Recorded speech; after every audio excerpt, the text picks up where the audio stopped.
Hello दोस्तों, कैसे हैं आप। मेरा नाम नवनीत है और आज हम बात करेंगे जैम के बीट्स के बारे में। जैम के बीट्स पे एक नया अपडेट आया है, सिंगल पैकेट और डबल पैकेट। इसके बारे में हम जानेंगे कि ये किसके लिए ज़्यादा बेनिफिशियल है, बायर के लिए, सेलर के लिए, इसका यूज़ कैसे किया जाता है और इससे क्या क्या बेनिफिट है सेलर को भी और बायर को भी। तो चलिए हम शुरू करते हैं। मैं आपको अपनी स्क्रीन की तरफ ले चलता हूँ।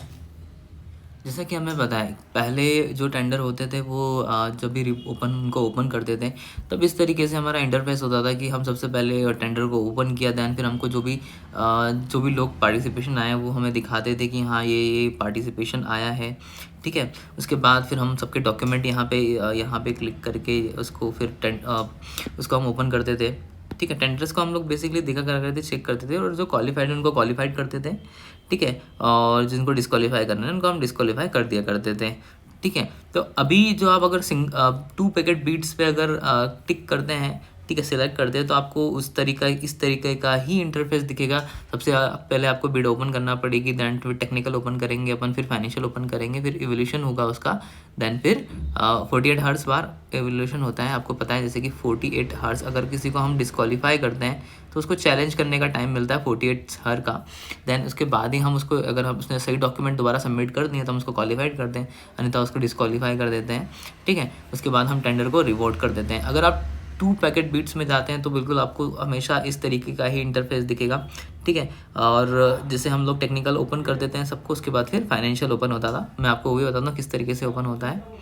और जैसे कि आपको पता है कि एक बार जब हमने टेंडर को टेक्निकली ओपन कर दिया, जिसको क्वालिफाई करना है उसको क्वालिफाई किया, जिसको डिस्क्वालीफाई किया, जिसके डॉक्यूमेंट कंप्लीट नहीं उसको हम डिस्क्वालीफाई किया, उसके बाद हम जैसे ही उसको ओपन करते हैं तो वो चले जाता है फाइनेंशियल की तरफ।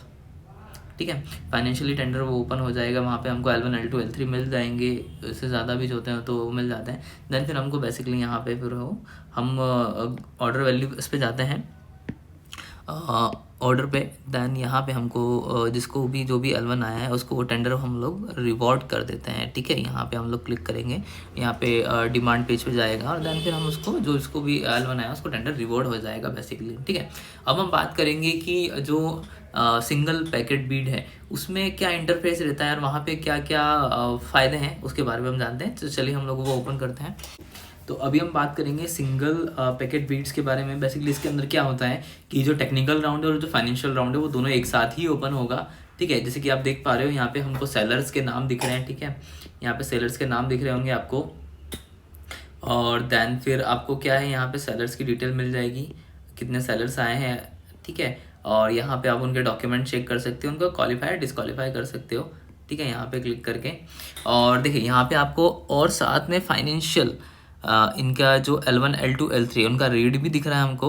ठीक है, तो इसके अंदर हमें कैसे क्या करना है वो हम जानेंगे। एक्चुअली क्या होता है ना, यहाँ पे एक तो डॉक्यूमेंट चेक करेंगे हम लोग। ठीक है, जैसे कि हम करते हैं, सबसे पहले डॉक्यूमेंट चेक करते हैं। मान लो हमने L1 का डॉक्यूमेंट चेक करा, उनका डॉक्यूमेंट अगर सही है तो हम उनको क्वालिफाइड कर देंगे। उसके बाद हमको L2 के डॉक्यूमेंट चेक करने की कोई ज़रूरत नहीं है, L1 ही रिवॉर्ड हो जाएगा। ठीक है, लेकिन अगर मान लो कि L1 के डॉक्यूमेंट या जैसे यहाँ पे आप देख रहे हो डिस्क्वालीफाइड है।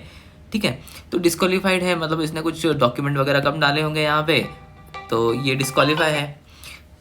और देन यहाँ पे क्या होगा, अगर ये डिस्क्वालीफाई है तो अब क्या होगा कि अब हम चेक करेंगे, हमको दोबारा चांस मिलेगा L2 के डॉक्यूमेंट चेक करने का। अन्यथा हमको नहीं L2 के डॉक्यूमेंट चेक करने की ज़रूरत नहीं होती है। हमने जब L2 का डॉक्यूमेंट चेक करे तो यहाँ भी इसमें कोई डॉक्यूमेंट कम होंगे, तो इसलिए उसने भी इसको डिस्क्वालीफाई किया। उसके बाद हमने L2 को डिस्क्वालीफाई किया। उसके बाद क्या L3 के जब हमने डॉक्यूमेंट देखे, जब इनके डॉक्यूमेंट पूरे सही होने के कारण को हम जैसे क्वालिफाइड किया, तो उसके बाद क्या हमको जो L4 L5 L3 जो उसके आगे के जो भी सेलर हैं उनके डॉक्यूमेंट चेक करने की आवश्यकता नहीं होगी।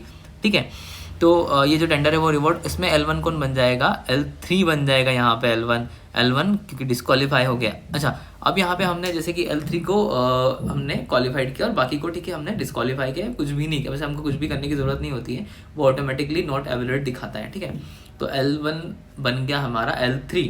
अब क्या होगा, जो टेंडर रहेगा वो 48 हर्ट्ज़ के अंदर के लिए 48 हर्ट्ज़ के लिए रुक जाएगा, क्योंकि आपको पता है कि चैलेंज करने के लिए जैम पोर्टल 48 हर्ट्ज़ का टाइम देता है।